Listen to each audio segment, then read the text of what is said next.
Well, beautiful people, best damn nation. It's Tuesday.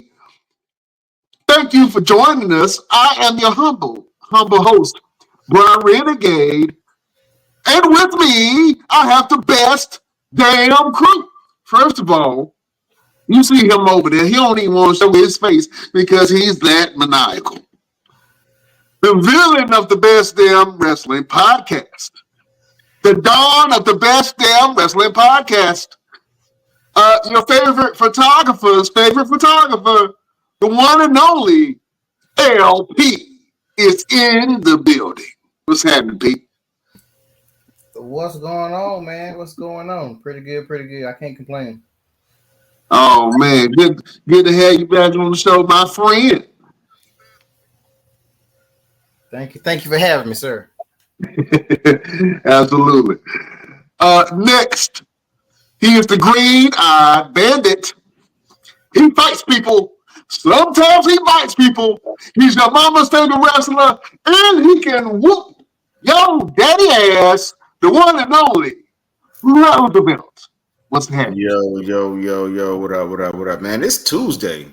What's going on? Like we on here on a Tuesday. Yeah, Tuesday. Might get some tacos. I don't know. Getting tacos. No, not getting no tacos. Taco Tuesday. You know what I'm saying? Never go wrong with tacos. Nah. Oh, man. Let's go around the board real quick, fellas. What's happening with you? Roosevelt, what's been going on with you, my friend? Not much, man. Just came back from a little vacation out in Puerto Rico. It was all right. I see you got a tan. Do I? I don't think so, but Airlines at least, you know. Ready to get back on the grind, man. I got some things I need to get done, so it's only going to get done if I do it because I'm the only one that's going to do it. So let's make it happen. Absolutely, man. Absolutely. LPZ, what you been working on, my friend? Man, same old as always. Just trying to stay busy, trying to book some shoots, working on a couple of upcoming events. You know, that's about it, really. Okay. Yeah, we had a couple of homecomings, you know what I'm saying, down in Carolina, man. You know, big things. You had Fayetteville State had their homecoming, and of course North Carolina Central University had their homecoming, man. I heard the yard was packed. I heard some negative things about the homecoming, and I hope everybody that was involved in that situation is okay now. Oh man, we are. You know, Durham is a different breed. You know what I'm saying? You can pretty it up how you want to, but you know what I'm saying? People from Durham are tough. Durham is not a real place like New York. It is not a real place. Yeah, man. LP, we saw you dress up recently, man, for Halloween. You was the diddler. What did they talk about? Talk about your outfit real quick. Oh yeah, see, I wanted to do something with the dress up like Diddy, so I kind of made it like the Diddler, kind of like a Batman villain. So that's why I had like kind of offshoot of the Riddler. You know, I had the little D's on the shirt, and I had the cane with the baby oil on it. You know? Not the cane with the baby oil on it. Yeah. You know, just giving Batman some problems in the streets. Oh yeah, I think the Diddler would definitely give Batman some problem in the streets. Yeah, 100%, man. Well, look, fellas, man, it's a lot of stuff that's been going on. We're doing a special show for Tuesday because we got a lot of interviews coming up for you guys. We're so excited about. Actually, tomorrow on Wednesday, we got the one and only. It's a lot of one and only, but we got a lot of great interviews lined up, man. We got Bonnie Mann that's going to be on the show tomorrow. Real quick, Roosevelt, talk about Bonnie Mann. Yeah, man. I mean, she's one of the world-class boxers. She was actually my first trainer when I first started boxing, and she gave me the nickname Happy Feet because every time I was in the ring, I was moving around like Muhammad Ali. I could never get still. So I'm like, you can't hit me if I'm moving the whole time. So I'm winning at this point. She's always challenged me to try to see if she could tire me out, and I could never tire out. So I'm excited to have her on the show tomorrow. She's an author. She's a public speaker. So she'll be able to come on the show, tell her story in and outside the ring. It's always good to have a fellow ring warrior, to come on the show. So, and then to have someone to go outside the box and be a boxer to come on the show instead of just a professional wrestler. It's going to be exciting. It's going to be awesome. And y'all make sure y'all tune in, man. Y'all make sure you're tuning in on all our platforms, wherever you can get your podcasts at. Spotify, iTunes, iHeart, all of them. All the odds. All of them. Yeah, man. So we're excited about that interview, man. That's going to be a great one, man. And we, like I said, we got a bunch of interviews lined up for you guys. So we wanted to come on here and talk about some wrestling. Yeah. We got Crown Jewel coming up, man. And I know a lot of people are excited about Crown Jewel. And other people No. Stop. There's no excitement around Crown Jewel. Nobody is excited about Crown Jewel. Nobody. LP, you ain't excited about Crown Jewel. Hell, I ain't even know it was coming up till you said something about it. when was the last Crown Jewel that you was actually excited to see what was going to happen? I think the one where they had when they was about to do the you know, Goldberg and Undertaker was going to be really exciting. I was excited to see that. I thought that, you know, leading up to that was going to be a great fight. It was not, but you know what I'm saying? I was excited at least for it. But this Crown Jewel definitely had some great matches. Roosevelt, go ahead and pull up the list of matches that we got going on. But one of the ones that I'm really excited about, and I wanted to see it ever since the Royal Rumble. I believe it was last year before Cody won the belt. But they had a face-to-face interaction with Cody Rhodes and Gunther.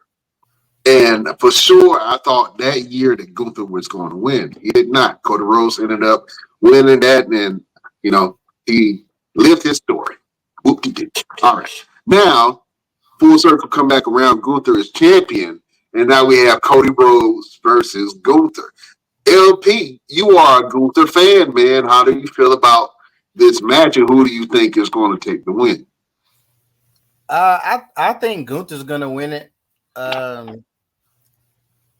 Cody probably needs to win it, but I kind of feel like they're going to let Cody lose, but somebody's going to interfere or something like that. I don't think they're going to let him.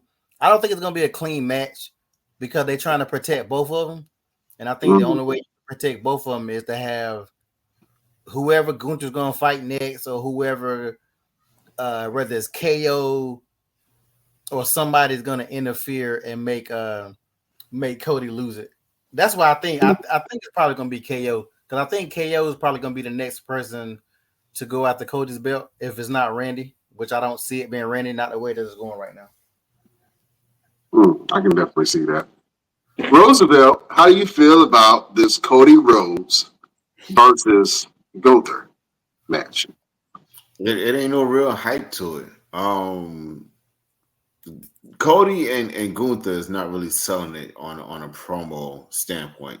Like, and I get it. They're trying to do the whole SmackDown versus Raw thing, which is cool. But these two gentlemen don't really have any real history, no background, no nothing, and probably don't have no type of real future either. So they needed to do something to make people be like, yo, I really want to see what's going to happen with these two. They should have hit each other by now. You know, somebody should have did something by now. Well, Cody did during the War of Words. Cody did say, you know, all right, enough of this, and then they ended up attacking Gunther. You know what I'm saying? Some people call Cody Rhodes a heel. So he's not really a babyface. Would a babyface just attack somebody out of nowhere? If you tired of him talking shit.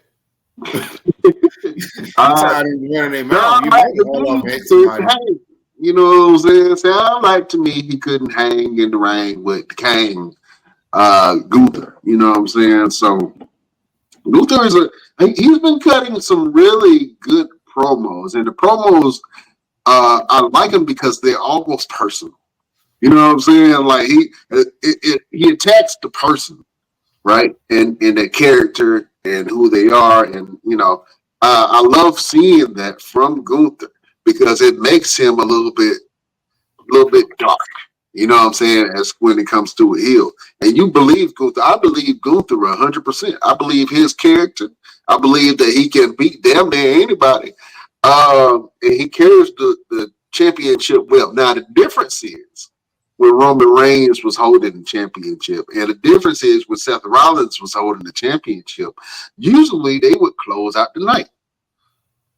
For some reason, Gunther's interactions have been in the middle of the show. Cody Rhodes's things have been in the middle of the show, especially on SmackDown. The Bloodline storyline is definitely taking over, and it's overshining anything that Cody Rhodes got going on. You know what I'm saying? And like I said, even Monday Night Raw with Gunther, he's not closing out the show. He's not defending his belt every night. You know what I'm saying? So it's a different time. And I think that, whoever the next champion is going to be, whether Gunther or Cody loses the belt soon, it's going to be interesting to see how they move the product forward and who they're poised to be the next stars. You know what I'm saying? So LP said he got his money on Gunther, even though he feels like somebody's going to interrupt. You saying the same thing, Roosevelt? I think the same thing. I think somebody is definitely going to interrupt that match. I'm not sure who, but we'll see at the end of the night in Crown Jewel. Speaking of Kevin Owens and his whole situation, we got Kevin Owens and Randy Orton going on at Crown Jewel. That just seems really random to me, and I don't know why. I don't see how they're trying to build the story. I don't know. It just don't make sense to me why Randy is so angry and he wants to fight KO to the point where he even called out Triple H to the ring to get him to come out and say, "Why are you protecting Kevin Owens from me?" And Triple H was like, "No, I'm really protecting you. You're getting old. You just came back from back surgery. I know you banged up and beat up. And Kevin Owens is going to whoop your ass. So I'm trying to protect you, Randy." So they're doing some type of storyline between Kevin Owens and Randy Orton, but it just seemed like it kind of came out of nowhere. And it came out of KO attacking Cody Rhodes. And I knew that was going to break down. I knew that was going to happen like that. When was the last time we actually seen someone call out Triple H?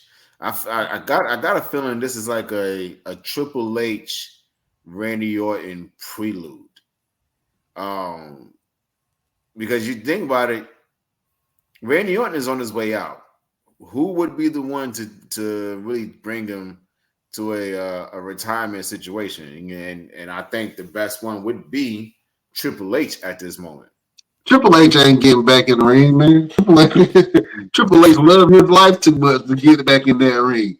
Let one of them Saudis contact Triple H and say, "Hey, I'm paying this amount of money to see you and Randy Orton." That man gonna get in that damn gym. I don't know if you remember, but Triple H had some major health scares. Where he said he can't really get back into the ring, even though that's a part of him, and I'm sure he would love to still think he has it and get back in the ring. I don't think he's going to do it because he loves his health too much and he got too much to lose if he do get into that ring. You know what I'm saying? Because if he get in that ring and take a bad bump, then how is he still going to be the creator for WWE and push the product forward? You know what I'm saying? I don't think he's gonna wrestle, but I do think he's about to turn heel.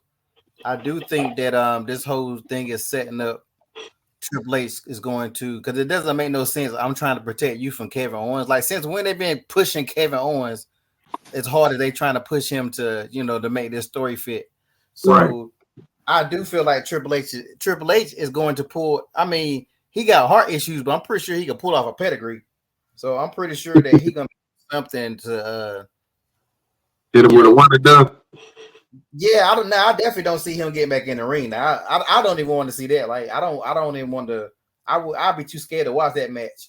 I wouldn't even want him to come close to getting in the ring. But I think he can set Randy up because this beef don't make no sense. Like, it truly don't make no. They literally just threw this together. All this shit at Crown Jewel really is thrown together. If you want to be honest, even the Cody and Gunther. Like they really trying to push that ugly belt. Like somebody really want that shit. Like nobody wants that damn. That is the ugliest belt I've ever seen in my life. Like it's just so big. I think that's the thing. Like who is supposed to wear this belt? Andre the Giant? Huh? Big Show? Like that belt is gigantic. Here's my question: are they going to carry both belts? No. It's only only they're going to defend that belt. So, like, what is the whole purpose? I don't know. You know, Saudi Arabia kind of got to do it big, where they, it's going to be a grand. It's the greatest what is it? Royal Rumble of all time. It's the greatest match of all time. Yeah, legend versus legend. They always try to do something big to make it grand. You know what I'm saying? I think that's part of what it is. Nobody cares about that belt. I don't even think nobody really wants that belt unless they don't have a belt. But the people that have the belt don't really. I don't believe that anybody really likes the belt. You know what I'm saying? But they ain't gonna say that. Let's not forget the greatest wrestler of all time. That shit. No, the greatest wrestling match of all time between Edge and Randy Orton. No, the greatest wrestler of all time when they had Shane McMahon win that damn thing. Yeah, I do remember that. I do remember that. Yes. Oh man, that shit. that was that. Shane had so much heat after that, and it was real hate too. People were like, "Man, I hate Shane McMahon," but it made him a great villain. Shane always played a good villain. You know what I'm saying? So after that, yeah, he went on this villain run. But yeah, I do remember Shane won the greatest wrestler of all time match, and that was crazy, bro. That was crazy. Yeah, what other matches we got from Crown Jewel? We got the triple threat of LA Knight. What's that boy? Crap. El Idolo. Oh, Carmelo Hayes. Yeah, and Carmelo Hayes. And Andrade. Andrade, yeah. But I don't think that's the triple threat. I think he's a special guest referee, right? Yeah, LA Knight is the special guest referee between the match between Andrade and Carmelo Hayes. That rivalry has been going on for a long time, but it doesn't really feel like rivalry. It just feels like, all right, you win one, I win one. You win one, I win one. Let's break the streak. Okay. It's like no, it's a triple threat for the. It's a triple threat. Okay, all right. I thought it was a special guest referee. My bad. Well, either way, all three of them in the ring, great competitors. I'm not feeling, and I know I was the one advocating for it in the beginning, but the timing was just right at the time, and now it don't.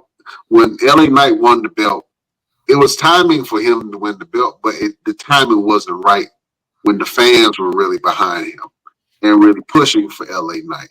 It felt like they kind of gave him the belt at the end of like when the fans was like, all right, I guess. You know what I mean?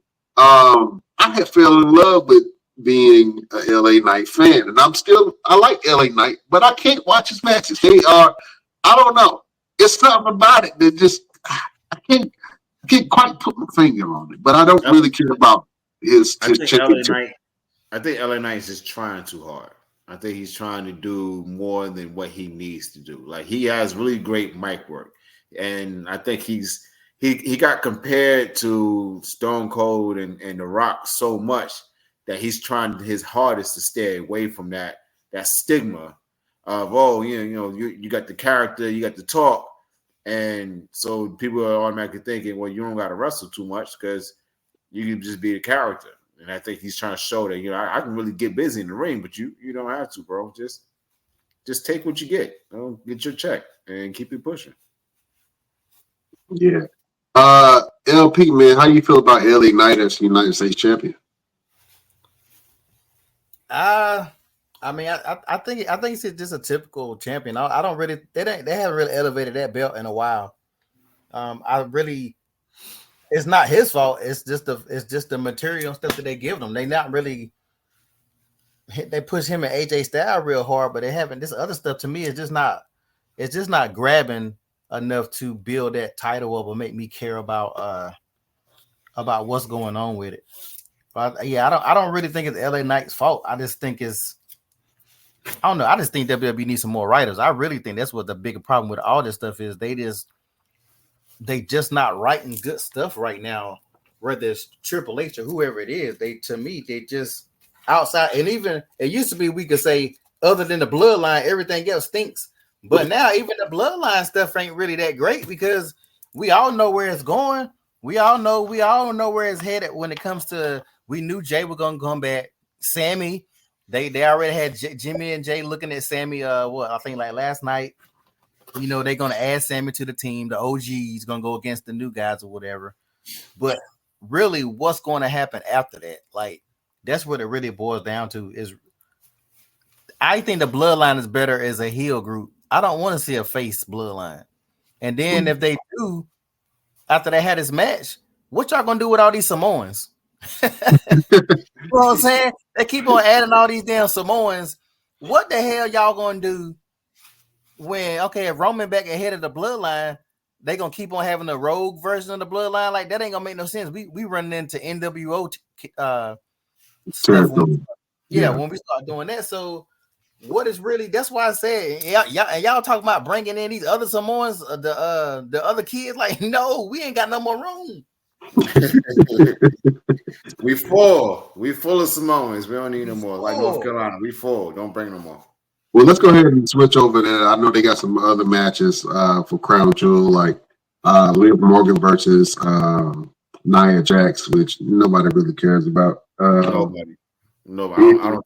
Seth Rollins versus Bronson Reed. I kind of care. And then you got the bloodline, I guess, face off, which that's going to be interesting. But we all know the pace of that match is going to be dreadfully slow. And it's not going to be a lot of wrestling. It's going to be a lot of headbutts, a lot of pushes, a lot of hip drops. Very slow storytelling. It's going to pick up at the end. I hope that Sammy comes in, but when would they bring Sammy into the fold? They would have to bring Sammy into the fold either on Friday or Sammy's going to have to make a surprise appearance and join the OG bloodline just in case the new bloodline kind of starts to dominate. But you're right. Where did you go after that? And I think that they're going to try to push the babyface Roman thing to WrestleMania. But even with Cody, like where does Cody go after that? He fights KO, maybe he fights Randy, and I told you the ultimate fight for Cody is if he fights Randy Orton. That should be the direction instead of him fighting KO. I love KO, but the real story there is Cody Rhodes and Randy Orton because of the history. And because Randy can absolutely push Cody Rhodes to the limit and then bring something out of him and then, potentially just kind of pass the torch. And I think he's passed the torch in certain ways, but I don't know. Cody is, I keep saying it, Cody is a stale bologna sandwich with mayonnaise. It is no flavor to look, and no matter what you do, they might add a pickle or a piece of onion. It's just not edible. I don't know. I can't digest Cody Rhodes as a champion. It's boring to me to the point where if I catch SmackDown, it's usually at the end just to see if who's doing something. You know what I'm saying? So, like, he has to make me care. And I think the thing with the fans is he has to either make a change or something has to change in order for people to get back on the Cody bandwagon. Like Cody is a big star all over the world right now. And he's still a top guy. But I think that the real hardcore fans, man, is really asking for more from Cody. You know what I'm saying? Because he is definitely being outshined by Roman Reigns and his family. If you really pay attention to what Gunther was saying, Gunther was really saying stuff that fans be saying. Like, even when Gunther was like, what do your daughter got to do with this anything? Nobody said nothing about your daughter. We're talking about a match. What do you always bringing your family into this? Like, that's why I love that promo so much, because Gunther really be on some shit that we really be saying here. Like, finish your story now. What do you like? What do you got to do like next? Like, he to me, and then Cody response was he started glazing the fans. Like, he didn't even have a good response back. Like, right. That's why I think like wrestlers like Gunther are just so much better, because they're getting better. Where Cody just sits and has that dumb look on his face, like he has to go heel. Like he at the point now where he almost ain't got a choice. He's still getting fans cheering for him and stuff like that, but like the character itself, he got. I don't know. I just really feel like he got to go heel.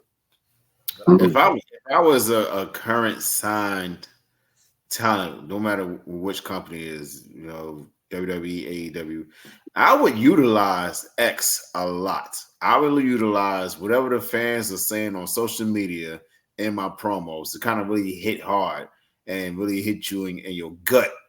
Because you think about it, most times they're either reading it or somebody done told them, like, hey man, you see what this person on Twitter said and da da da. I would use a lot of that shit in my promos. Yeah, man. I think that the smart wrestlers do, and the ones who can effectively add it into it. I think that is beneficial. But when you have writers writing from you, sometimes you just got to read the content that you got, and then hopefully you can, if you're good enough, and they'll let you go off script, then you can add certain personal things into it to make what you're saying potent. But Gunther and Cody, hopefully it's going to be a great match. If you think Gunther and Cody's fight is going to be good, give us a thumbs up in the comment box if you're excited for Crown Jewel, and if you're excited to see Gunther versus Cody.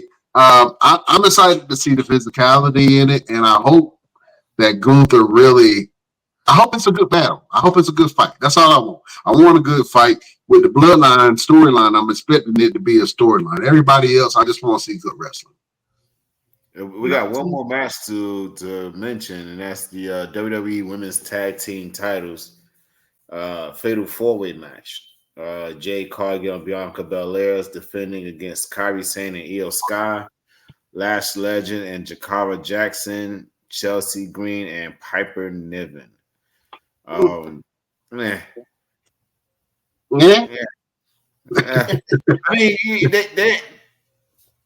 I think the women. I think this match has been pulling in a little bit more attention than all the other matches, because they've been planting these women in the right way. Like, they've been showing up on each other's shows, getting involved in each other's matches. So I think this is going to be good, and it's a good look for Lash Legend and Jakara Jackson, who has been killing it on NXT. And then coming up to SmackDown and has been showing, pretty much been pushing their weight around. Like, Lash Legend is a star. That woman, the things that she could do, the strip that she has. Like, did you see that finisher she did on Piper Nivens? Where she had it wrapped around her back like a book bag? I was like, oh, I want to steal that. I want to. But that's yours, baby. That's yours. That looks very difficult to pull off. But the fact that she pulled it off against Piper Niven, who was a wrestler of a bigger stature, the fact that she pulled that off with her was very impressive. And I think that's what the higher ups were looking at, like, oh, we got a powerhouse. we got a powerhouse. And it looks like the WWE is really leaning towards powerhouse in the women's division, because you have some bigger women now, such as a Rhea Ripley and a Raquel and the Piper Niven. And Nia Jax, you know what I'm saying? They have a lot of bigger women now than they've ever had in the past. You know what I'm saying? So, and some of these other women, they're not small. Jade Cargill and Bianca Belair are not small women. You know what I'm saying? They might be, you know, not very tall in stature, but they're very jacked and you know what I'm saying, very athletic women. So I think that it's Tiffany Stratton is as well. She has a great figure, and so I think that they're leaning more towards the very fit, very strong, physically imposing women on the roster versus the pretty dainty wrestlers that they have.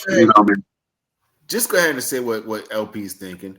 They're putting up the women of color and of ethnic background, ethnic culture over the little white girls. That's what LP thinking right now. Like, I'm women of color now. They're getting busy. You got Puerto Rico in the house. We got Dominican Republic in the house, and we got the black girls. Go ahead, black girls. Do you think? Yeah. Well, that won't matter because the moment that white Charlotte Flair come back, everybody going back to the back. When the queen come back, everybody get to the back of the damn line. Why you get this man started? Why? Because I ain't seen Charlotte Flair in a long time, and people forget that Charlotte Flair is the greatest women's wrestler of all time. I don't care who you put in front of her, she just moves the needle. I like Charlotte Flair. I love to see her come back. I would love to see her reclaim her throne. She's been very social media savvy lately and posting thirst pics for the fanboys. And I just want to see the queen come back into the ring and wrestle. Ew, thirst. Ew. I'm glad I ain't seen none of them pictures. Watch her mouth. Charlotte Flair is not attractive at all. Now you might like Charlotte Flair, but let's come on now, stop it. Some people like her. Her husband like her. You know what I'm saying? I ain't got to like her like that. I'm married. But everybody else, they might find her attractive. You know what I'm saying? No. Oh man. Well, let's talk about something real quick because this has been on the news circuits lately. You have Lillian Garcia, who is taking over the announcer role for WWE. So Samantha Irvine has recently left WWE to take on other endeavors, but on social media, she's been defending her post, saying that she was never really in love with the announcing point, and she really wanted to do something a little bit more involved in the ring, such as being a manager or a general manager for WWE. I don't think that they saw that in her as far as the role, and so she decided to leave. And now Lillian Garcia is now the ring announcer for Monday Night Raw. Fellas, I want to hear your thoughts behind this. What do you think about Lillian Garcia taking over for Samantha Irvine? Let me go, LP. I mean, I'm glad to see she still got the pipes and she got a job, to be perfectly honest. I've always liked her doing announcing. I thought she did a good job. To me, I like her better than Samantha. Like Samantha was all right, but I just felt like she was just yelling too damn hard. Like, I don't know. To me, she was just trying too hard. That's just me. But nobody want to hear it because everybody want to see them thirst traps and everybody say how fine she is. But if I wanted to rate my ring announcers, I mean, the Fink is number one, Lillian's number two, and Samantha definitely will be number three for me. But yeah, I'm glad she, because I didn't know what happened to her. I don't know what she did after she left the company. You don't never really see her do much. So I'm glad, and she still looks good. She looks damn good. Yeah, man. I know we were criticizing when Ricochet had left, and I was like, Samantha Irvine, she was posting up them thirst pictures. I said Samantha Irvine's for them streets. You know what I'm saying? I said, Ricochet, you can go flip with your friends, but leave Samantha Irvine as where she at. But it looks like she's going to do something else. I'm not sure if she's going to pop up in AEW. She might. Matter of fact, if she did decide to pop up in AEW and became a manager for her, I don't know if they're married or not, but her husband, Ricochet, I think that will really work out because, Ricochet in AEW, even though he's been having some pretty good matches in AEW, he hasn't really moved the needle much. And everybody's really criticizing his mic skills as of late. So Whoa, maybe whoa. See, you know what? I was trying to be nice today. But now y'all see y'all gonna have to make me cut up. what I say? Let's not act like Ricochet had mic skills before he went to AEW. Like talking that shit. Don't talk shit now. Talking about his mic skills ain't that great. His mic skills has never been fucking good. He just was a great wrestler. So like people try to jump on people once they go to AEW. Let them people work.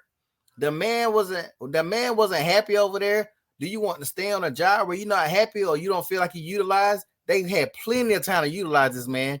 So if I can go to AEW, have a lighter schedule, still be able to eat, I'll be fine with it. But let's not act like Ricochet. Ricochet was not supposed to move no needles. He didn't move no needles in WWE. What damn needles did he move? How many years he been in WWE? What needles did he ever move? He's not a mover. Relax. The man Sheldon Benjamin. That's like, oh, Sheldon Benjamin. He not drawing nothing. What the fuck was he doing? Was he in WWE when he was in the catering? When he was better giving the people cakes and shit and drinks? So let's not act like these are the type of wrestlers who were. There's only a handful of wrestlers that's gonna move a needle. If Roman went to AEW, that's gonna move a needle. Even if Randy Orton is older, much like Edge, he's not gonna move but so much. Cody going back, I ain't necessarily gonna say Cody. If John Cena popped up in AEW, that would move a needle. Or there are only a handful of wrestlers that's WWE that's gonna move a needle. Shane McMahon supposed to be popping up over there. Who gives a shit? Like, it's Shane McMahon. It's 2024. No, but that's not gonna move nothing. So all they can do is just really be able to just do what they can do. But people be over attacking people once they get on the AEW, man. Relax. Brian Renegade, relax, bro. You such an AEW hater. I like AEW. I'm not hating on AEW. AEW has a place in wrestling, and through knowing Roosevelt, man, I really got introduced to the indie scene and a lot of indie wrestlers. Before then, I only knew of like one or two companies, but now I see that it's a huge wrestling community, and wrestling is really big in a lot of circles, especially depending on what towns you live. So, North Carolina, Georgia, Florida, Texas. All of these are huge wrestling places. Philadelphia, New York is Boston. All of these places are huge wrestling places.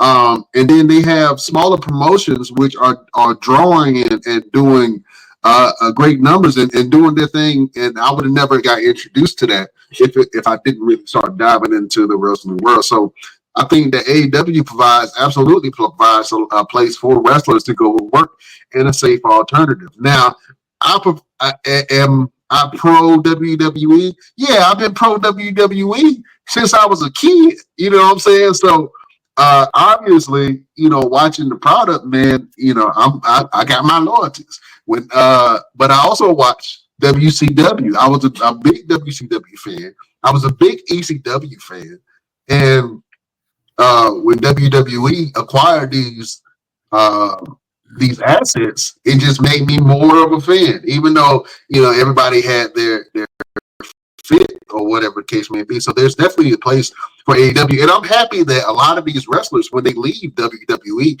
they have a place to go and call home in AEW. I want AEW to succeed because it pushes WWE when it comes to business, man. So am I happy that everybody goes down to AEW? I'm just saying, I want to see somebody really go down there and make an impact. I think that the only wrestler that I can really say went to AEW and made a huge impact, it's two. I'll give you two.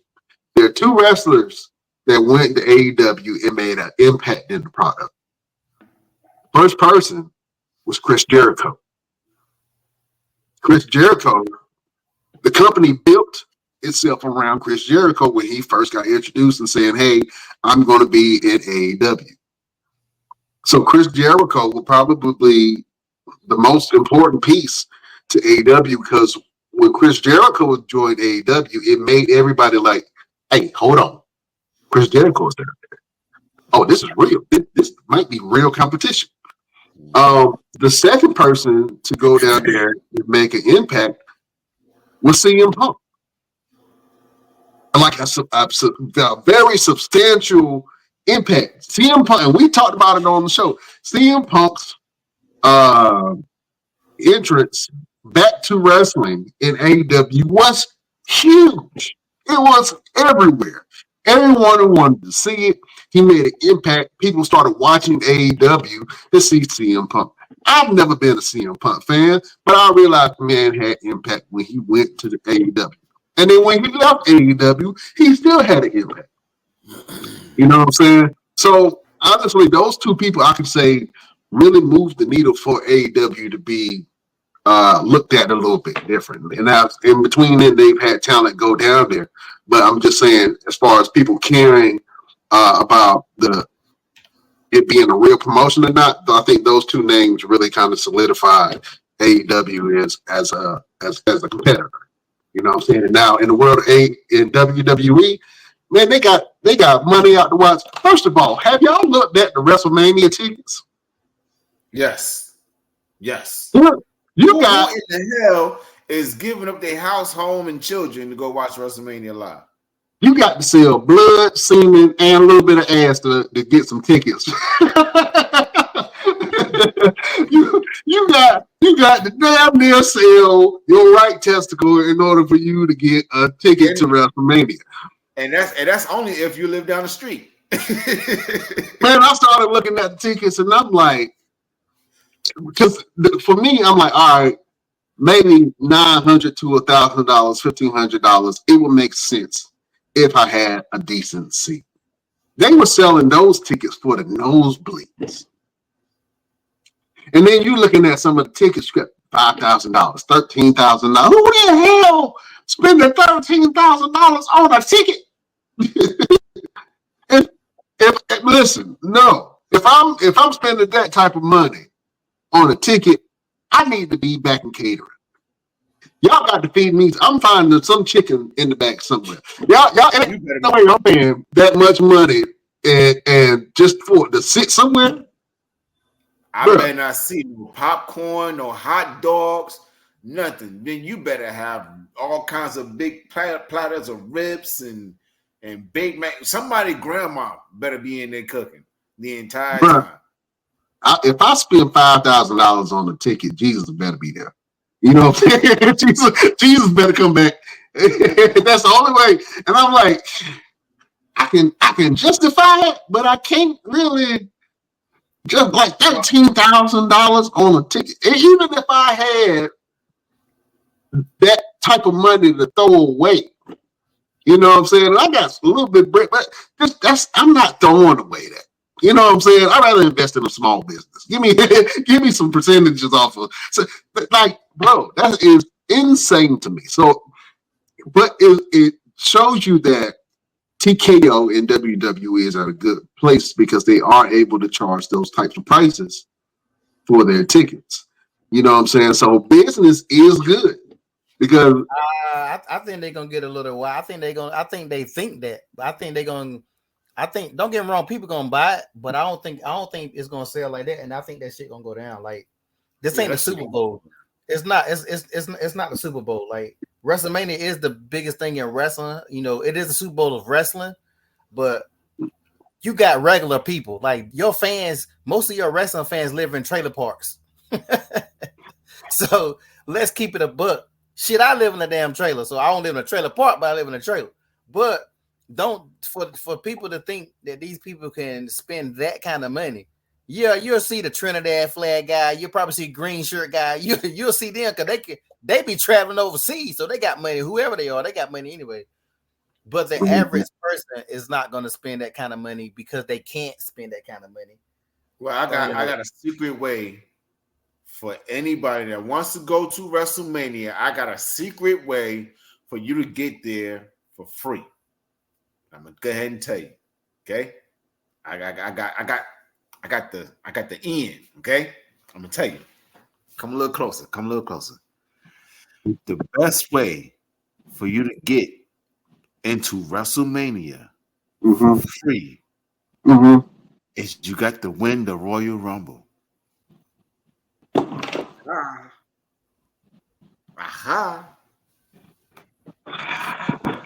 Win the Royal Rumble. You're in. You're welcome. We're not Roman because Roman probably gonna win it this year any damn way. It only makes sense for Roman to win it. It only makes sense for Roman to win. If they're trying to do Roman versus Rock, it only makes sense for Roman Reigns to win the Royal Rumble. Has he won it before? He's won it before, right? Yeah, he's won it before. He won it a couple times, but I'm like telling you, times, like 2 or 3 times, I believe, like at least 2. Yeah, unless they just become a title shot just because.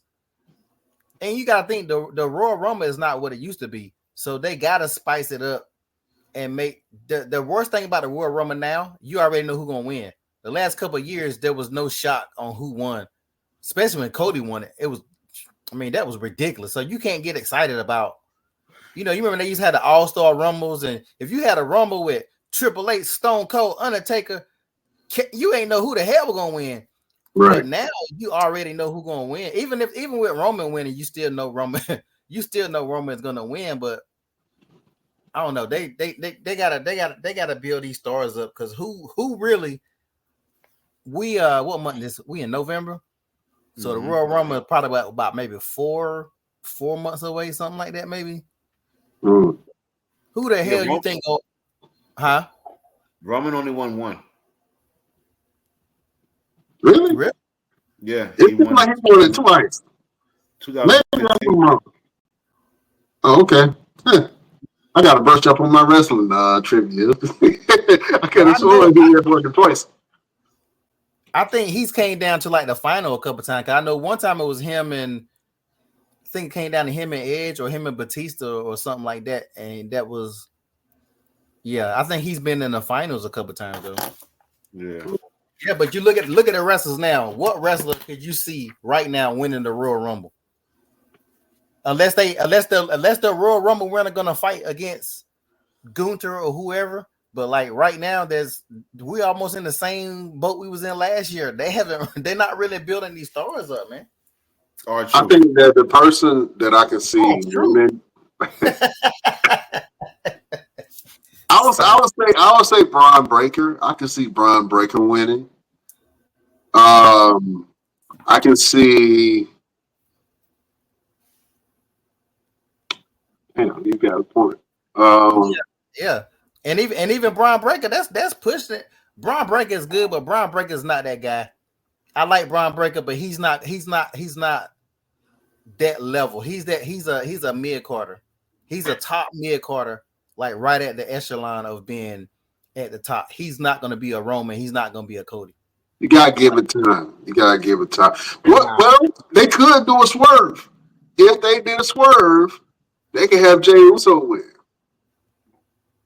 Now I can see Jey if they're going to keep on pushing Jey. I can see Jey winning it. I can see Jey winning it and the building go absolutely insane. Yeah. I can see it. I would love to see a tag team Royal Rumble. A tag team Royal Rumble? We've seen those before. If two guys like when John Cena and Batista messed up and they both hit the floor doing that Royal Rumble. If they did that and they gave their award to both guys, instead of saying we're gonna split y'all up and you go for this championship, you go for that championship, make them end up fusing together and then going for the tag titles. Make the tag team champions come and start talking shit, and then they go after the tag titles. I mean, you could elevate the tag championships to a highest stature than what it's been, doing something like that. That would make some really good story. But I they mean, you don't care could, about a tag. well, just this Friday, man, the Motor City Machine Guns just won the tag team titles, and a lot of people were excited about that. I don't really know who they are. I haven't followed their career, but I know a lot of people were happy that they actually won the tag team titles, but they were quickly overshadowed by the whole Bloodline storyline. So it did, even though they won, they were kind of overshadowed because that was the ending of the night. But I love the tag team division. I would love to see that as well. Them extending past just the women's and the men's. If they did a tag team Royal Rumble too, that'll be really, really interesting. But something that they did do at WrestleMania is that the tag titles for the last 2 years have been a forward driving position, as far as the way that they were positioned, where they main evented WrestleMania, in a way. You know what I'm saying? I know that when Sammy and KO won the titles at WrestleMania, that was huge when they beat Jimmy and Jay. And then didn't they have I think the Judgment Day won at WrestleMania this year as far as the tag titles.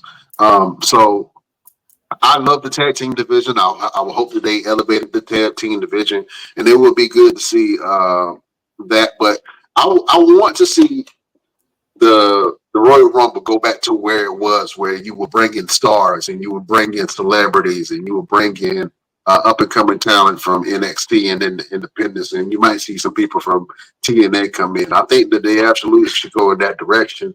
The last two Royal Rumbles, although Cody Rhodes and all of them have been in it, it missed that piece of, we were waiting to see some old school wrestlers come in and do their thing. So hopefully this year they do that, and as well as introduce some new top talent for the Royal Rumble. Well, speaking of new talent, that's a good way. That's a good time to segue into the WWE ID.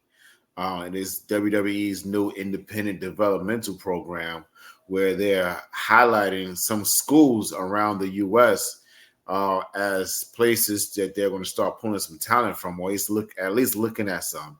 And I'm expecting this for it to have a lot more schools. Right now on their list, they have Knox Pro, run by Rikishi, Reality of Wrestling, run by Booker T, owned by Booker T. And then Seth Rollins' school out there in where is he from? Like Seattle or something? He's from somewhere. Nah, it's like Idlewood. It's like in the middle of nowhere. Idlewood. So yeah, one of them Midwest places. Yeah. And then you also have the Nightmare Factory, owned by Cody Rhodes and run by Dusty Rhodes. Oh, not Dusty Rhodes. Goldust, Dustin Rhodes. And I would expect to see a lot more, like the Wild Samoan School down in Florida. That is in Samoan bloodline school. And then you also would have like the Monster Factory out there in Paulsboro, New Jersey, where a lot of talent has come from their humble beginnings, like Sheamus, Big Show, of course Damian Priest as one of them coming from that school. So it's gonna be a big thing, man. It's gonna be really interesting to see how they're actually gonna do this, and it actually does bring more attention to the independent wrestling. I think they're realizing that a lot more, that they need to go and start grabbing some of us from out of here on the independent scene to come in and elevate your product. The Motor City Machine Guns had really big showings on the independents for a very long time. Then they went over to Ring of Honor and done some stuff in Japan, and of course, AEW and TNA. We have Javon Evans, who came from the independents and went straight to WWE, and they ended up putting a rocket in his ass, and he's been all over the place just doing things really, really fast in a short amount of time that he's been there.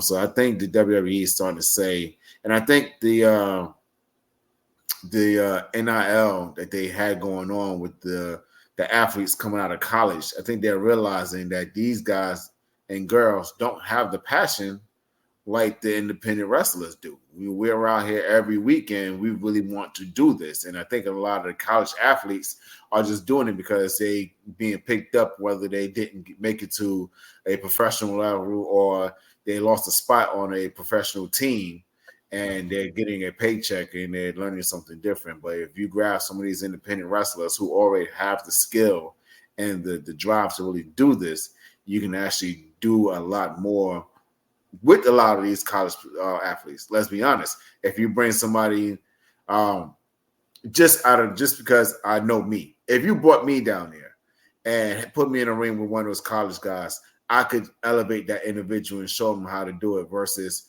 someone like Dean Malenko, who can't really get in the ring with them.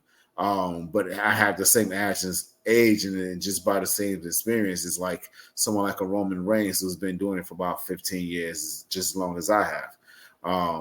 So this is a big thing for WWE and the independents, and I hope to watch it continue. I hope to watch it grows, and for a lot of the guys and girls to be able to get their just dues to be able to get out there and make some things happen. Absolutely. Well, before we jump into the thing that I know that we're excited about, we're about to do this top 15 list of greatest superstars of all time.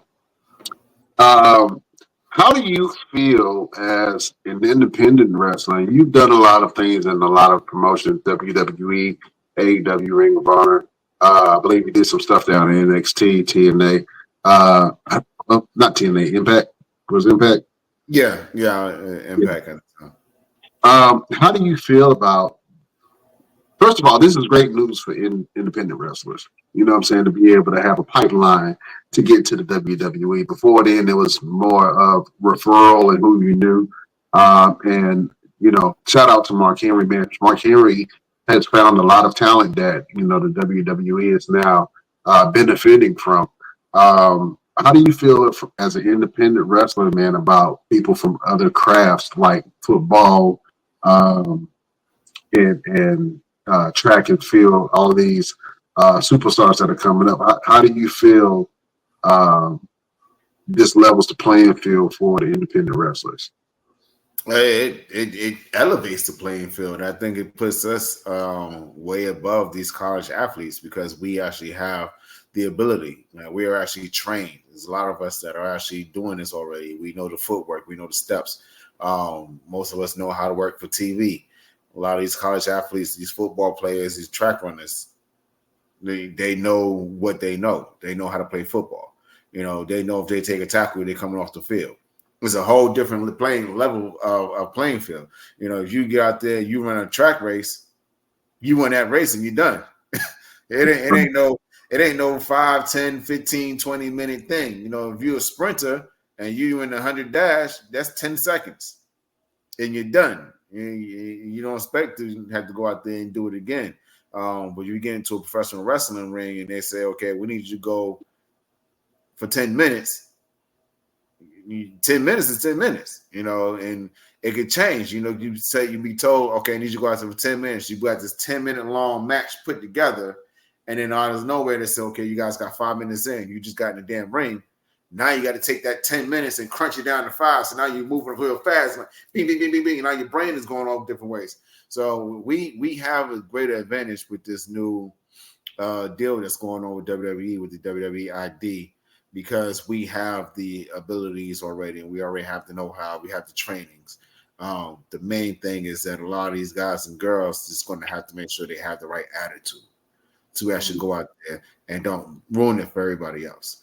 And I think that's why WWE chose the schools that they've chosen to start off with, because they know who is running the show. And when it comes to those schools, Knox Pro, Reality Wrestling, Seth Rollins School, and then Nightmare Factory.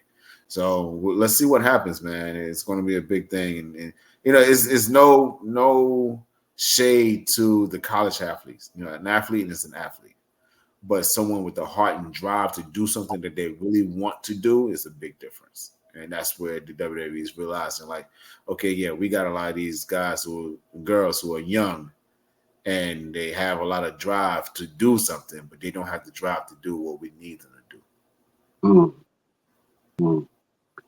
It's a very insightful, man. Absolutely. Well, fellas, let's go ahead and change gears real quick because this is something that we were reeling about. There was a list that came out of the top 20, I believe it was the top 20 superstars in WWE. LP started cussing immediately. Like, what? So we decided to do something of our own. We each have our list of the greatest superstars of all time. It was very hard to put them in order. And I don't know if mine has a particular order. I was just like, I'm going to just put 15. But I think I like my order in it. And to be honest with you, as far as the number is concerned, any of these superstars can be interchanged into any of these positions. So, LP, I know you've been holding on to that list.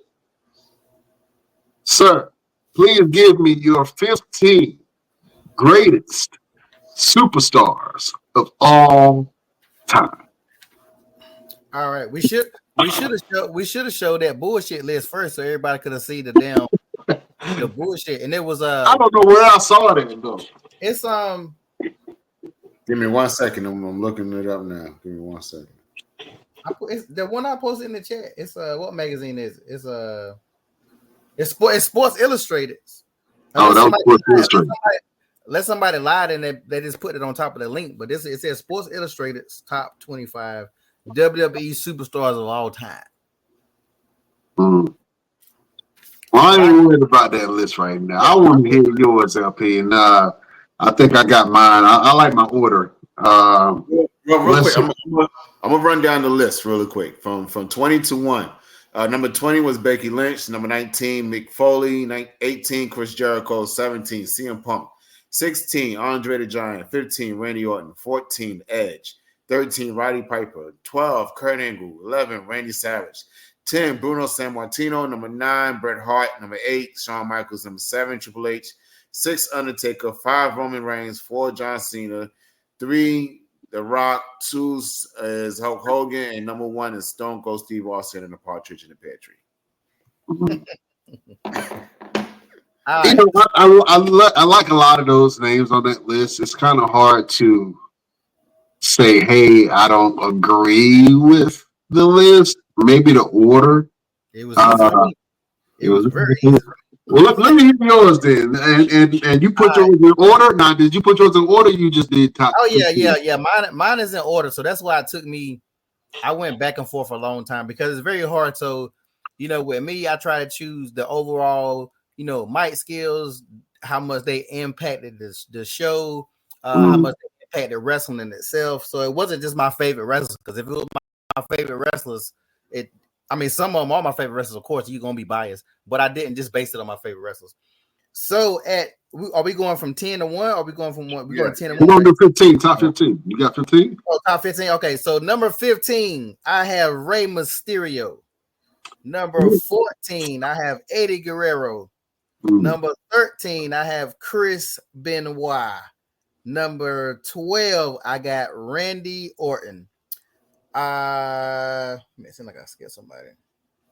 Oh shit, I had Eddie here twice for some reason. I got Eddie Guerrero at number 11 too. I don't know what I was doing. I told you shit was stressing me out.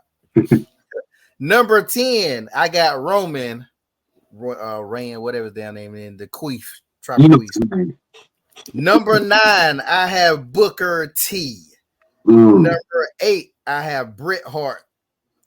Number 7, I didn't even want to put him on my list, but I had to keep it a buck. I got John Cena. Number 6, I have Triple H. Number 5, I have the Olympic hero Kurt Angle. Number 4, I have Ric Flair. Number 3, I got The Undertaker. Number 2, I got Stone Cold. And at number 1, I have the Brahma Bull, that boy, The Rock. All right, I like your list. You definitely, and you're right when you think about it, man. There's a lot of superstars that have impact, and to gauge it of who are the greatest of all time. Maybe a lot of it is an opinion, but then when you talk about numbers, that's a whole different ball game, right? Roosevelt, who are your top 15 superstars of all time? Uh, so I'm just gonna just run off some names. I didn't really get a chance to make a list, but just thinking about it. At number 15, I will put Jerry the King Lawler. At number 14, I will put Jake the Snake Roberts. Number 13 would have to be Ravishing Rick Rude. At number 12, it would have to be Ultimate Warrior. Number 11 would have to be Macho Man Randy Savage. Number 10 would have to be Eddie Guerrero. Number 9, Bret the Hitman Hart. Number 8, Shawn Michaels. Number 7, Triple H. Number 6 would have to be Ron Simmons. Number 5 would have to be Stone Cold Steve Austin. Number 4 would have to be Owen Hart. Number 3 would have to be The Undertaker. Number 2 would have to be John Cena, and number 1 would have to be The Rock. You put The Rock over The Undertaker. That's surprising. I thought for sure The Undertaker was going to be your number 1. All right. And it was hard to really make that decision because of how parallel, just about parallel how their careers were. But Rock did have that. He did kind of grab the fans every time he came and left. A little bit more, just a smidgen. Be 100% honest. You were bothered by that video. You were bothered by that podcast. That's why he dropped down. You were bothered by the Undertaker, Kane, and the Trump Master podcast video. I ain't gonna lie, the Undertaker almost didn't make my list because of that. And I was like, I literally, you see Hogan ain't on my damn list. You see, I can't fuck Hogan. I can't do it. But the Undertaker has never done anything like that until now, and I had to at least give him his. I still ain't fucking with him right now, but I still had to give him his props. Yeah, you got to give him his props, man. But if you have that same thinking, man, you got to put Hogan on that list too if you're gonna give him real props. Hogan was the first big mainstream star that we've ever seen in wrestling, and even though we don't acknowledge Hogan or none of his dealings, you can't deny the man's impact on wrestling. I mean, I got a wrestling buddy just because of Hogan and Macho Man Randy Savage. And to be honest with you, Macho Man ain't even on my list, and I love Macho Man Randy Savage. So, and this was hard to really do.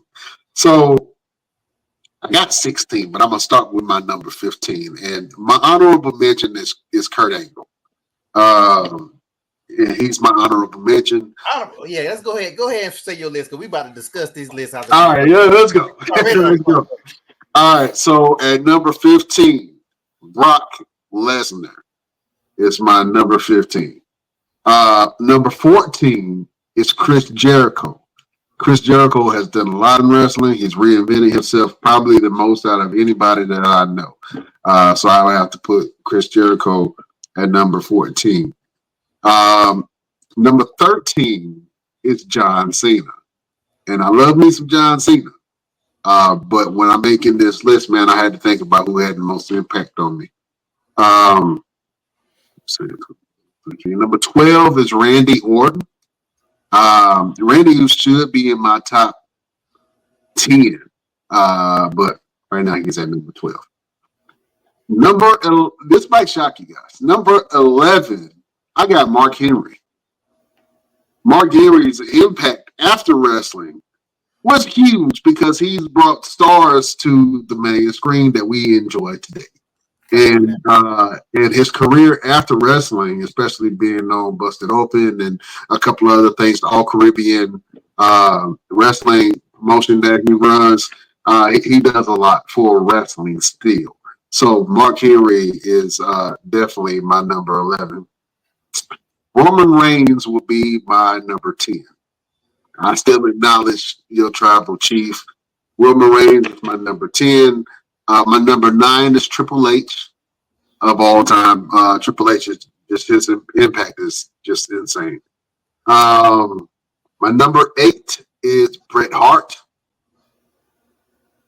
At number 7, I have Ron Simmons.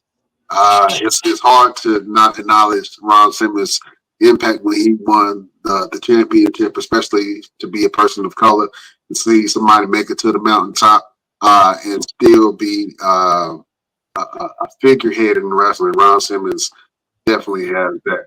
My number 6 is Goldberg. I'm just a Goldberg fan, and Goldberg went on a tear unlike anybody else, man. I thought this was WWE greatest of all time. Nah, that ain't WWE. Well, who ain't in WWE that's not on the list? Ron Simmons' first title was in was not WWE, right?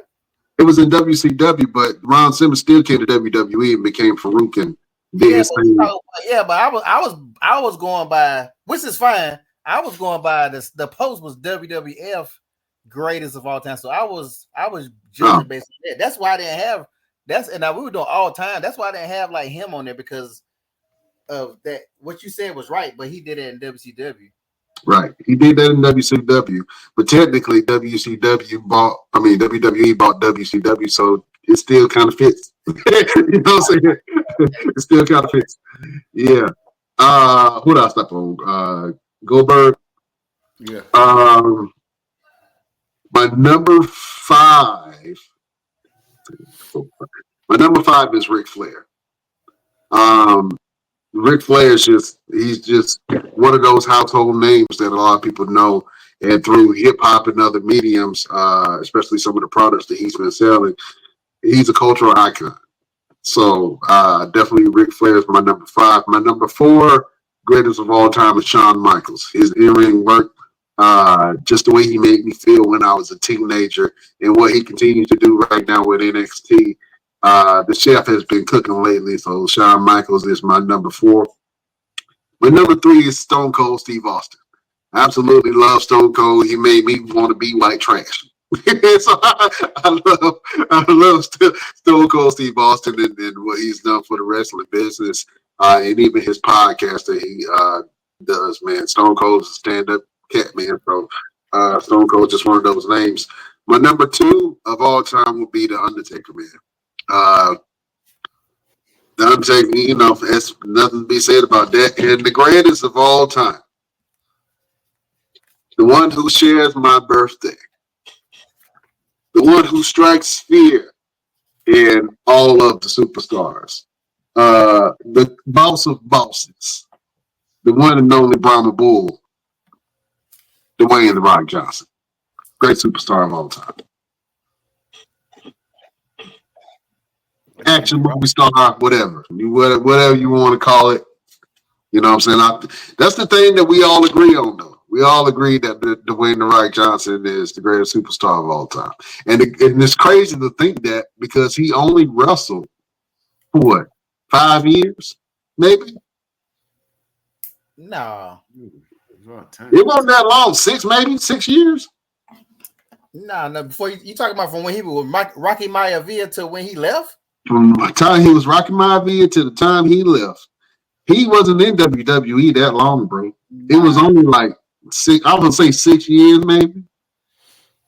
I gotta look that up because that don't sound right. I'm doing it right. Or he was not there long at all. He came in, and after he changed from Rocky Maivia, he started to make an impact. Huh? 8 years. 8 years? Yeah, 8 years. At the roster, 8 years? Yeah, I just saw it too. Yep, 8 years. What years are they counting? It says he went from 96. 2011 to 2013, 2016, and 2023 to present. He started in 96. Yeah.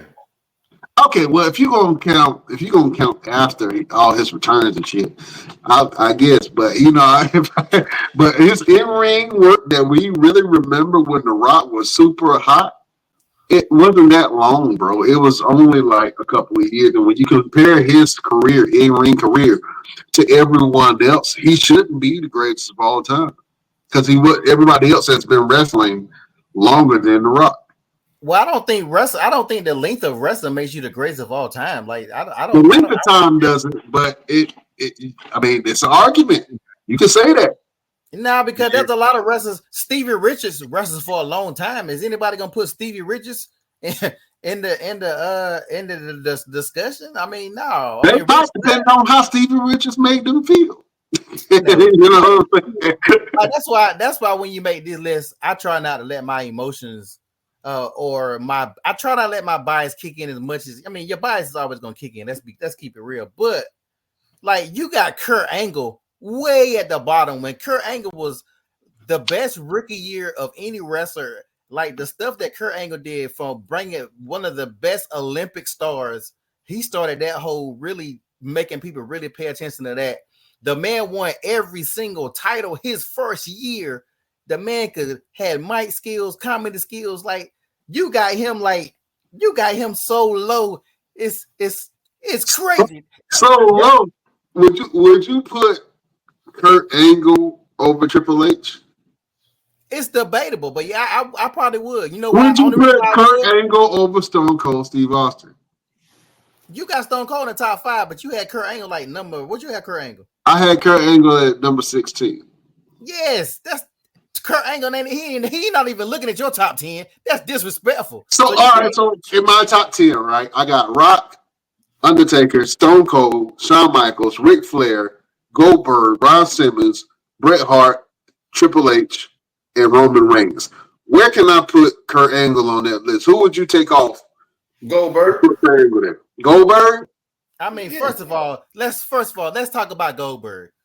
Now, while I was a Goldberg fan like everybody else, but let's keep it real. You talking about the greatest wrestler, and we all know Goldberg and wrestling and great are 3 things that do not go together.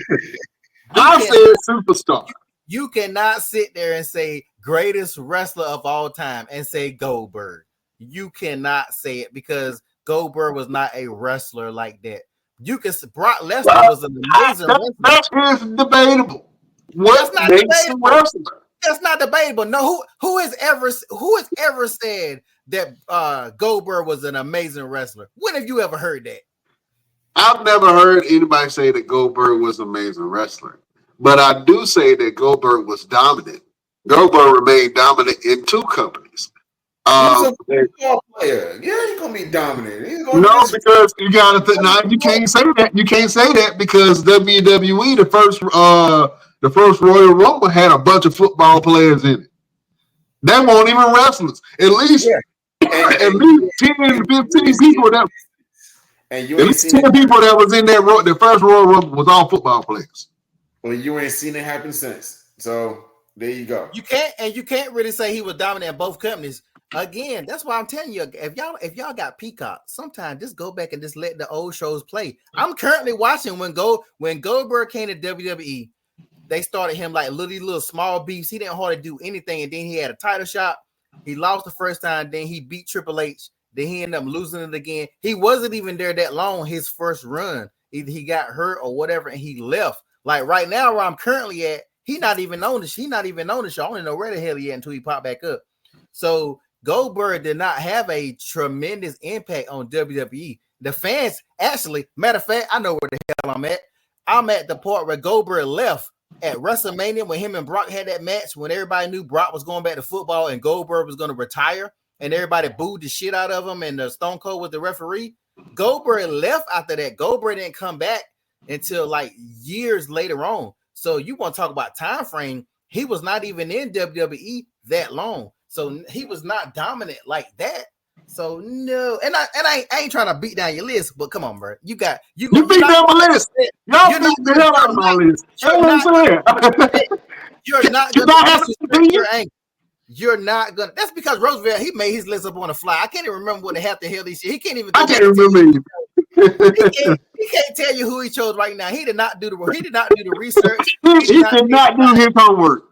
Yes, he got out a pen and paper and wrote this shit out. He made this shit up randomly, so he has no. His heart is not in his list, and he can't tell you who his top 5 was. Who was your top 5 on your list you had? My top 5? Yeah, that you said a while ago. They got to say it right too. We got it on footage. Well, he don't even know. Because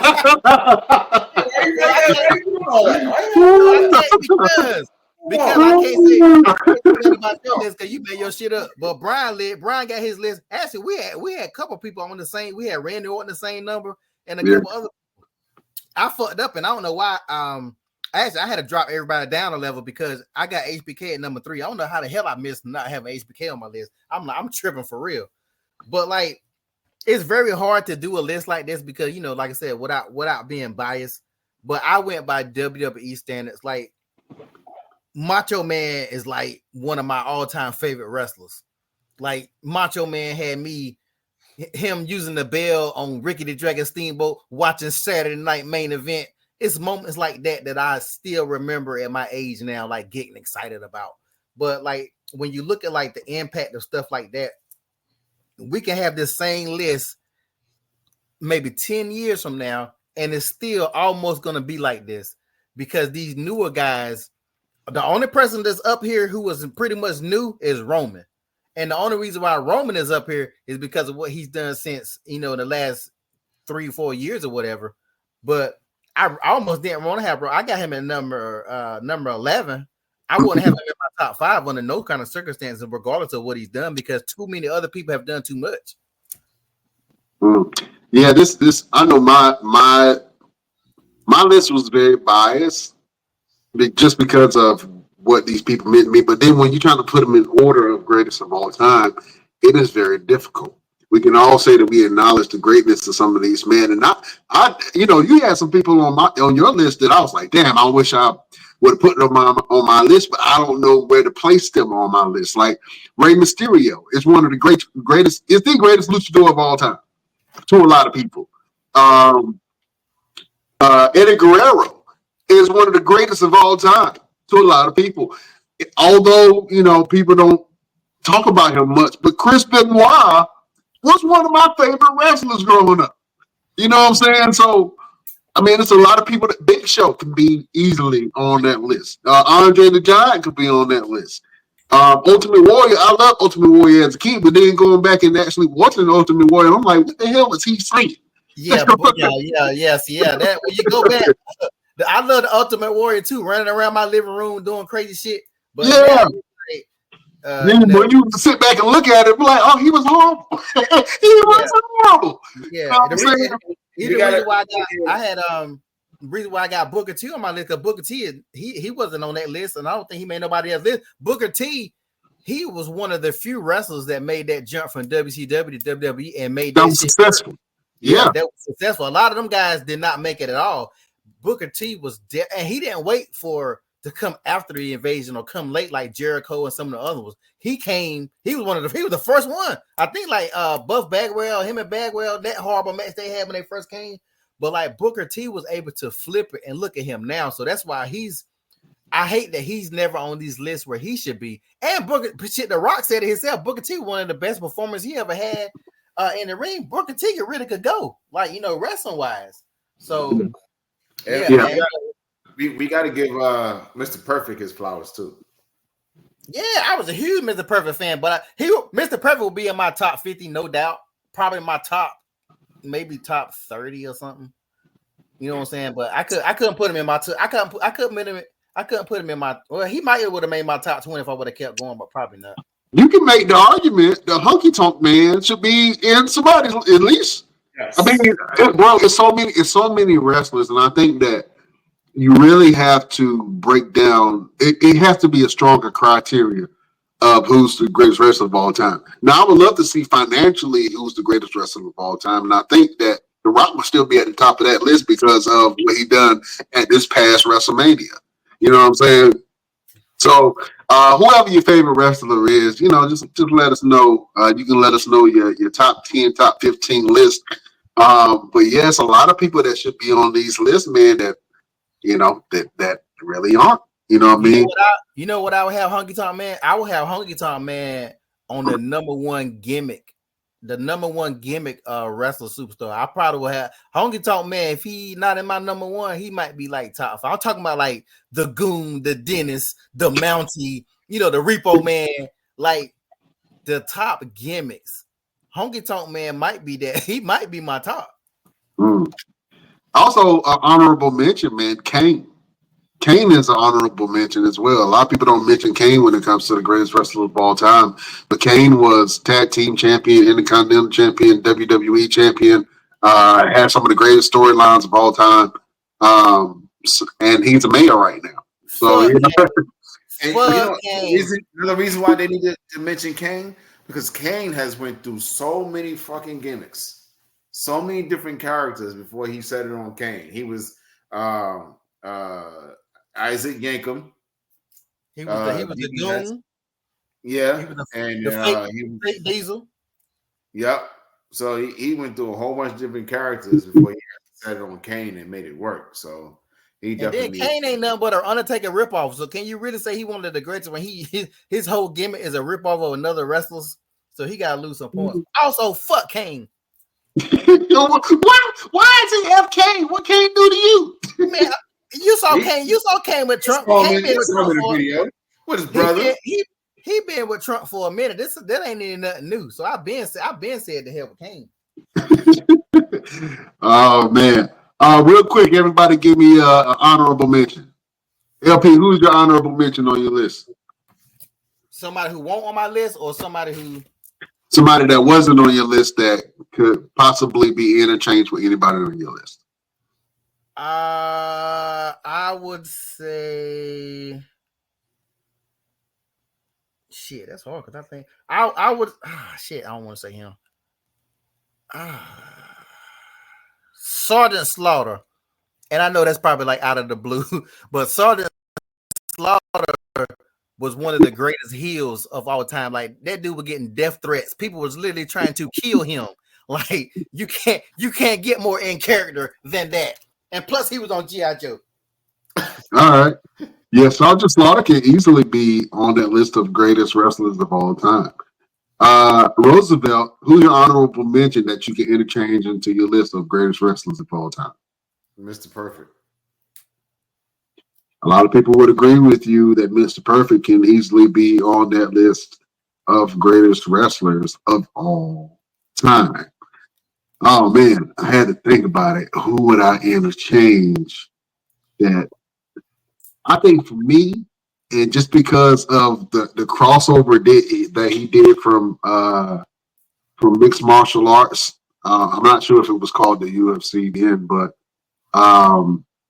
Ken Shamrock will probably be on my list because he made a really great transition over from UFC or the fighting leagues over to the WWE. Ken Shamrock was the most dangerous man, and I believed him. Every time he stepped in the ring, I don't care who he was fighting against, I believed that Ken Shamrock was going to kill him. And my favorite finishing move of all time, my favorite submission of all time is the ankle lock. And Ken Shamrock and Kurt Angle both made the ankle lock famous. So I would have to say my honorable mention would be Ken Shamrock.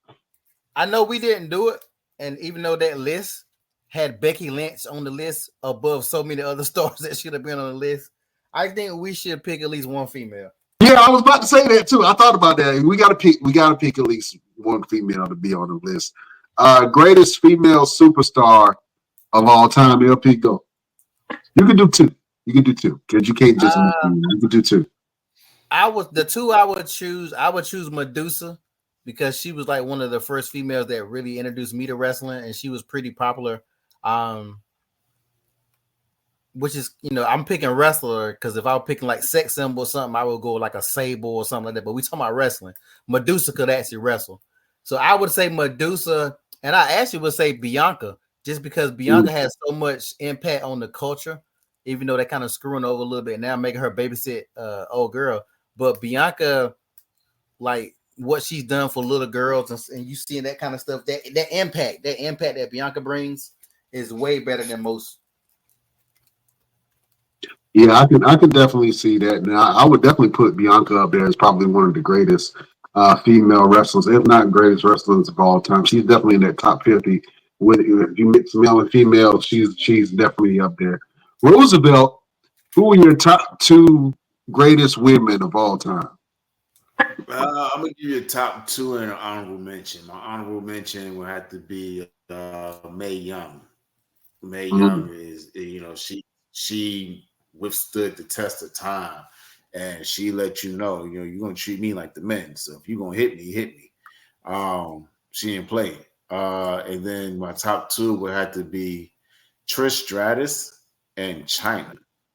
Because China really, she was in there with the women and she was in there with the men, and she kind of elevated the women to where, in my opinion, where the WWE really had to sit back and be like, okay, maybe we shouldn't keep doing these damn bra and panties matches, because some of these women can really get in here and get busy. Like Lita got in there and she was taking some finishes and shit. And, they was like, you know what, let's let the women really fight. Let's let them go out there and get busy. Trish may have done her little her moments of the bra and panties and all the sex symbol stuff, but she went in there and got busy. She got busy. So those would be my 2. Man, that is very hard.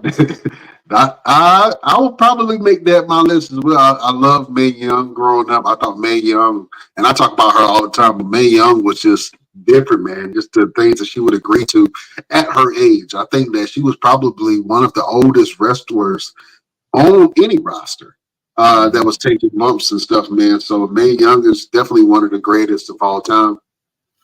I think I'm gonna have to. Man, that is a very, very, very hard list. I think if I had to pick 2, honorable mention, Trish Stratus, probably arguably one of the greatest female wrestlers of all time. On my list, I have to put. Oh man, this is hard. I'm gonna say this, Jacqueline. I really thought that Jacqueline did not get the opportunities that she should have got. I used to love Jacqueline. I think that Jacqueline is definitely probably one of the greatest female wrestlers of all time, because she can get busy in the ring, and she just had a presence and the sexiness about her. And she was wrestling at a time where people really didn't appreciate her strength and ability the way that they should have. So I think I would put Jacqueline up there. Another one is China. You're right. China is probably one of the greatest female wrestler of all time, because China came in a time period where they didn't know what to do with China. Mm-hmm. China ran through the women's division, and she made the women's division look horrible, because there was nobody that wanted to fight her. There was nobody that could fight her, to the point where she became the first woman in the Continental Championship. Mm-hmm. They had to give her a men's belt because she was demolishing everyone in the ring. Mm-hmm. But China is another honorable mention. The greatest female wrestler of all time, fellas. And I don't know why this is even a debate. Don't you do this it? It's not even close. The greatest women's wrestler of all time is Charlotte Flair.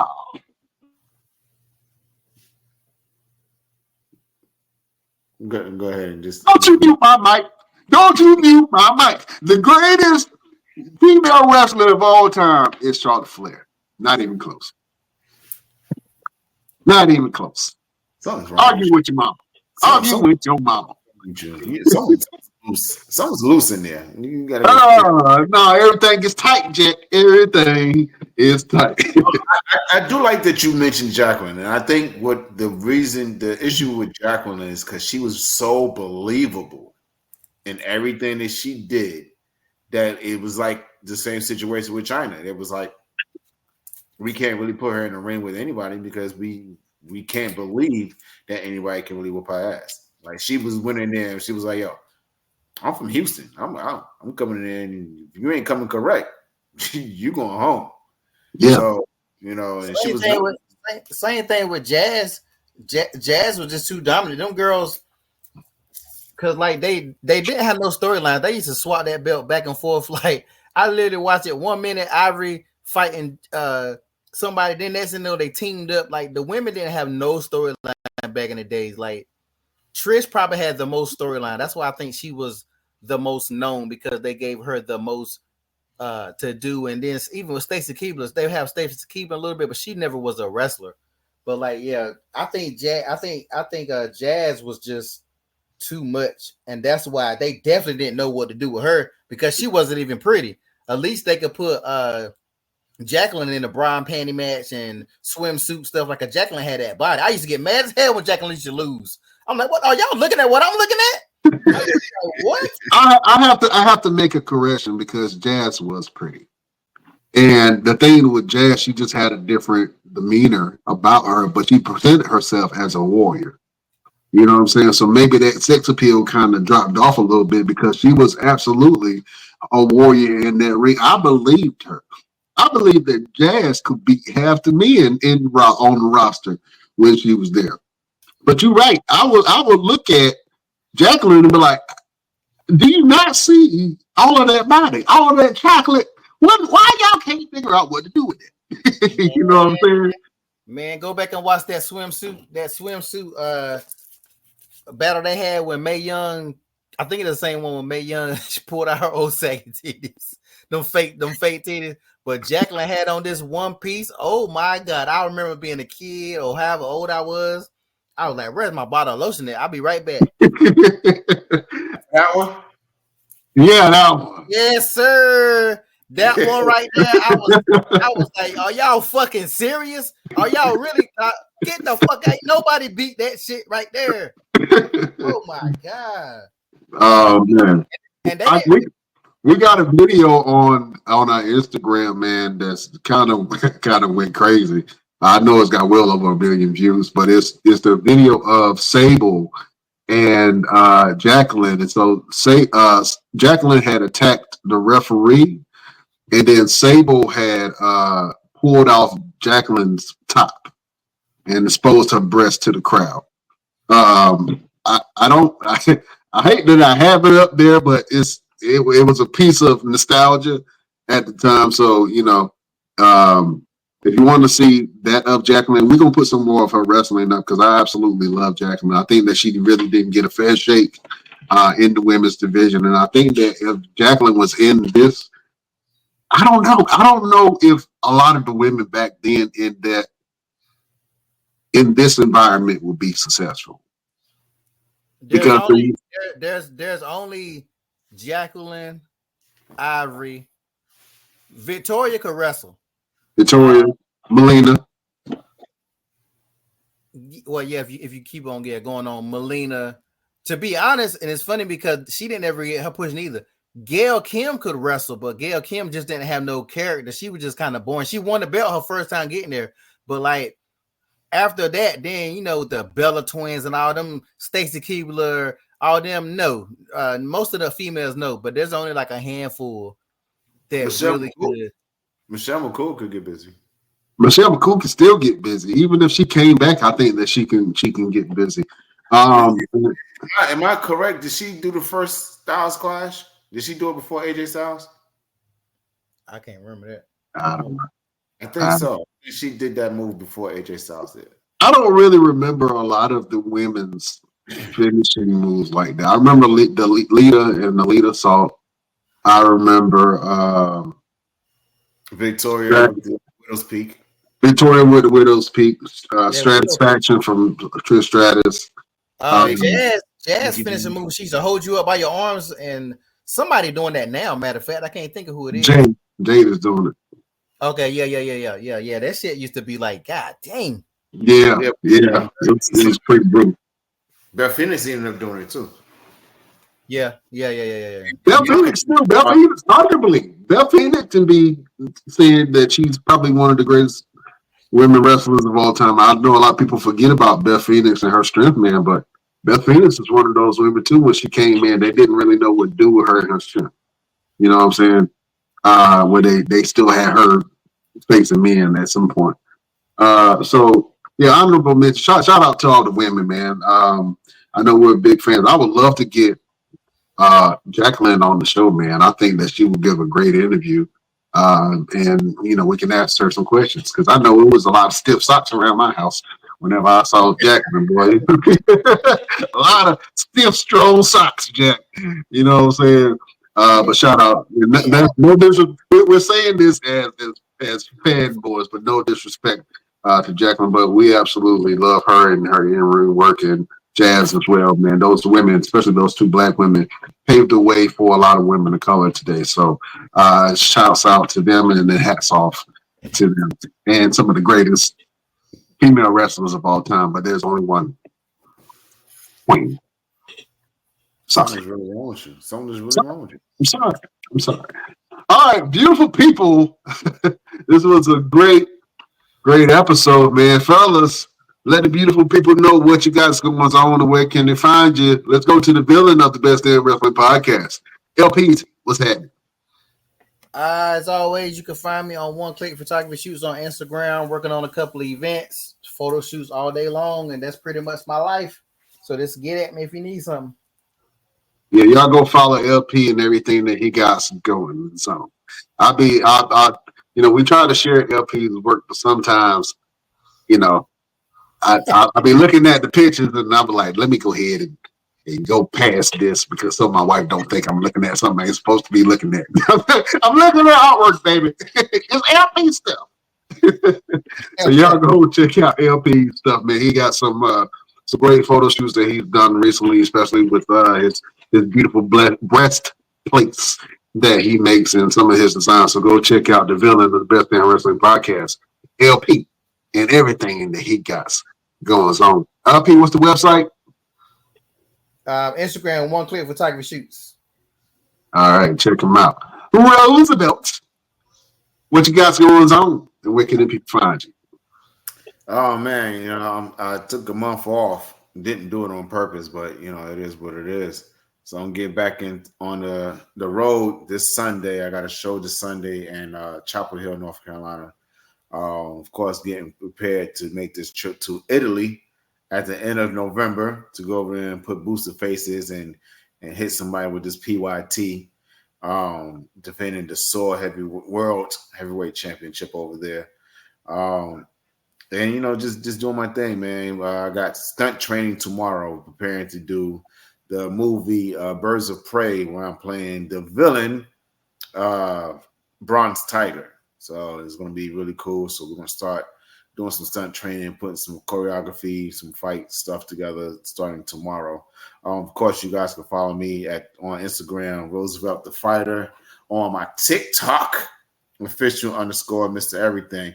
And just to give you guys a quick rundown of what we got coming up in the next coming weeks in terms of interviews. This Saturday, we got Drake Wirtz coming to the show this Saturday. He's a former WWE referee, and now professional wrestler, returning back to the ring as an in-ring competitor. So Drake Wirtz is going to be on the show this Saturday. Next Tuesday, we got Maurice Lochner. He is an actor. He got his start on the Cosby Show. He was one of Theo's friends that was doing the singing back then, and now he works with. He's done some stuff with Tyler Perry. He works with Palmer Williams. He just did some things with Vicky Winans. So be on the lookout to be able to hear this man's story. And he's also a minister as well. So we get to be able to hear his story in terms of his acting career, his singing career, and his walk with the Lord. On the 6th, November 6th, that's next Wednesday, We have Rudy Gonzalez. He is a top end of wrestling trainer. He had his foot in with Shawn Michaels and have trained a lot of guys that are on WWE now and has been on WWE in the past. He runs a school down in Texas. So we get to be able to talk to Rudy Gonzalez next Wednesday. Next Thursday, we have Casey Lennox. She is a professional wrestler out here on the independents. She's worked with some of the big companies. When we get to talk to her and learn about her career. And on November 13th, we have Drew Blackett from Canada. He was a guest trainer for WWE whenever they do the tryouts. He is a guy I went and worked for in Canada at Torture Chamber Pro Wrestling. So we will be able to have him on the show. He get be able to talk to about his career, to his school, his connections with WWE. He's had Kevin Owens at his school a couple of times to come and talk to the students, as well as a couple of other Canadian wrestlers whenever WWE would ever make their tours out there in Quebec, Canada. So guys, please make sure that you're tuning in every week, every day. Make sure you are following the Facebook page, because you just never know when we may be able to drop another show, another episode, another interview. As you can see, we got things going on every single day, because that's what we do right here in the Best Damn Wrestling Podcast. Brian, what about you, man? What you got going on? Where can the people find you? Absolutely. We're going to get it popping in. So real quick, I just wanted to run down. We got Bonnie, man, that's going to be on the show tomorrow, man. That's going to be a great interview. Female boxer. I really want to talk to her about how she feel about the women's boxing world and the state of it. So that's going to be a great interview that we have. And you also mentioned that we got an interview with Drake Works, man. So that's going to be great, man. Former WWE referee. That's going to be a really big interview. So I'm excited about that. And you know what? One thing that I do want to mention, we have a champion here on the show, man. So we want to send some well wishes to the Best Damn Wrestling champion, the Hyperdrive champion, the one and only Blade Brown, man. He actually got injured not too long ago, so he's going to heal from that injury. He's still going to be in action. And only the young die old in December in that promotion, man. So hopefully we get to see him and he's healthy and healed enough for that match that he has against Maverick Vote, man. So I'm excited about that. So heal up Blade Brown, you know what I'm saying, the Best Damn Wrestling champion. My name is Brian Renegade. You can follow me on all platforms at Brian Renegade and see what I got going on.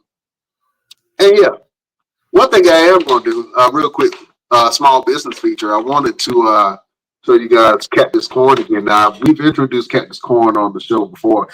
They have some of the best kettle corn in the business, man. So if you want to do yourself a favor or do yourself a flavor, go to cactuscorn.com and get you one of these right here. You know how hard it was for me to hold on to this bag? You know what I'm saying? My wife saw it and smashed one of the bags. And I'm like, damn it, baby, I was going to use it for the show. But she already ate all popcorn out of it. So I needed to go ahead and plug this one because I'm about to smash this in a few minutes. So they got different flavors that y'all can go check out, man. So check out cactuscorn.com. Fellas, it's been a great show. Roosevelt, can you close us out, sir? Absolutely. Ladies and gentlemen, we will see you this Saturday, actually tomorrow. Tomorrow. We will interview Bonnie Man. So make sure you tune in on the next Best Damn Wrestling Podcast. We bid you adieu.